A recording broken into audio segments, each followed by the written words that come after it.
আসসালামু আলাইকুম গাইস, সবাই কেমন আছেন? আমরা এক জায়গায় বেড়াতে এসেছি, তুতা মিয়ার বাড়িতে। আমার পিছনে আমার এক বড় ভাই দাঁড়িয়ে আছে।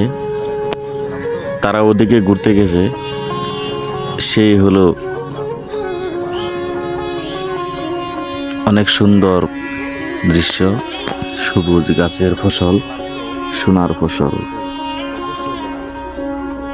তো গাইস, কেমন লাগলো অবশ্যই কমেন্টে জানাবেন। কালো জিরা ধান বলে একে আমরা আঞ্চলিক ভাষায় চিনে থাকি। কালো জিরা ধান অনেক সুন্দর ধান। কালো জিরা ধান কোন জেলার ভাষা কি বলে তা আমি জানি না। জার্জির ভাষাটা জানতে চাই, অবশ্যই কমেন্টে জানাবেন। অনেক সুন্দর দৃশ্য, দেখুন সবুজ গাছের ফসল, মানে সোনার ফসল, অনেক সুন্দর। হলো বাতাসে দুলছে ফসল।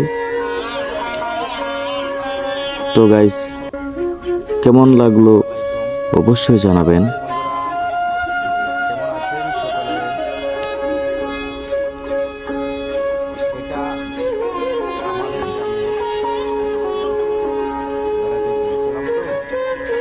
আল্লাহর আশিস রহমতে ফসল ভালোই হয়েছে,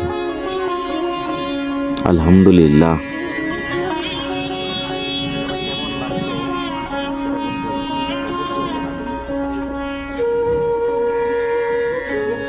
এই পথ দিয়ে আমরা এসেছি, তোতা ভাইয়ের বাড়ির রাস্তা এটা। এই যে তারা ওদিক দিয়ে ঘুরে ফিরে দেখে চলে আসতেছে। ময়নাল খান সুবাই, তুতা ভাই যার বাড়িতে আমরা আসলাম, এটা আমার বড় ভাই। কি সুন্দর হাসি, অসাধারণ হাসি। ভালো লাগলে অবশ্যই কমেন্টে জানাবেন।